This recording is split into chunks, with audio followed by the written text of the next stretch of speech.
استفزتك وتحدتك حتى تصير اسرع، انتبه للخطوه اللي بتاخذها. اول لعبه سباق سيارات، اول لعبه عالم مفتوح، اول لعبه تصويب على الكمبيوتر.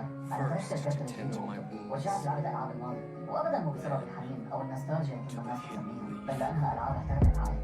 العاب كانت مسليه، مضحكه، جميله، لا فيها اجندات ولا فيها تنطيط ولا متجر يعني اشكال والوان، بل مجرد العاب قدمت لي المتعه وصورتها الخام. الخلاصه الشغف لم يمت لكنه اصبح انتقائيا، والحل ببساطه انه نترك التركيز على الاسماء الكبيره فقط لانها مشهوره، نبحث عن تجارب فيها روح، سواء كانت العاب قديمه او في كثير العاب مستقله تستحق التجربه. يعني نحن ما فقدنا الشغف ولا كبرنا على الالعاب، لكن فيني اقول انه ذوقنا نضج ولم نعد مرضى باي شيء، وهذا شيء جيد على فكره. لا تحسب هذا شعار بالملل، بل اعتبره بوصله تدلك الالعاب اللي بتستحق وقتك الثمين. هلا صار دورك، شو اخر هيك لعبه لعبتها وحسيت انه ردت لك الروح؟ انصحني لاني فعلا ابحث عن شيء العب، وتذكروا دائما ولا كل لعبه فكره، وكل فكره بتستحق النقاش. ادعموا هذا النقاش بلايك واشتراك. كان معكم اخوكم مجد، السلام عليكم.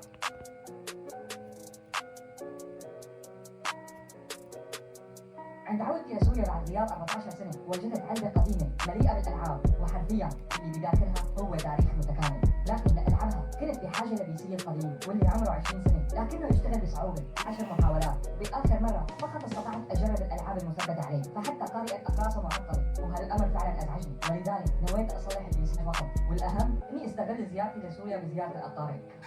السلام عليكم، كيفك؟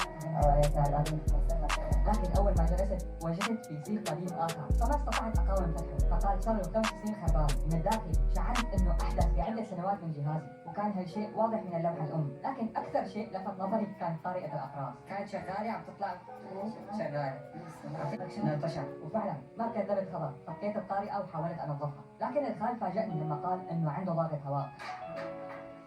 هي ورشة شوكة. حلو.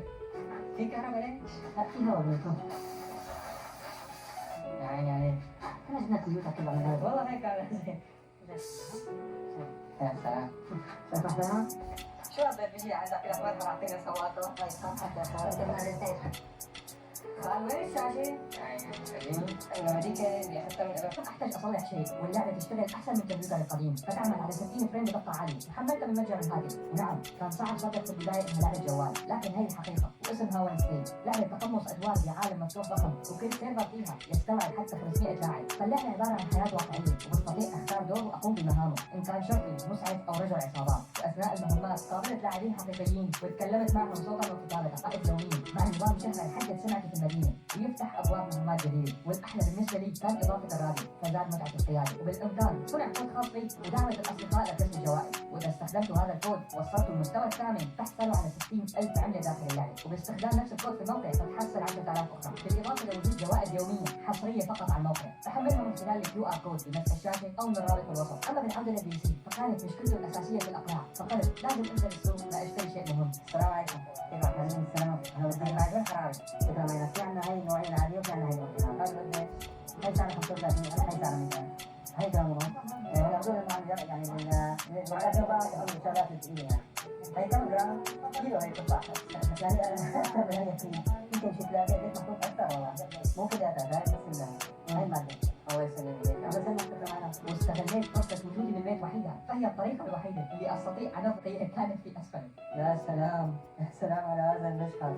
مالك موجودة. الأغرب أن المعجون تبخر تماما مع الزمن. كانت بدي أنزل على الصيدلية أجيب سبيترو مشان يمسح المكان.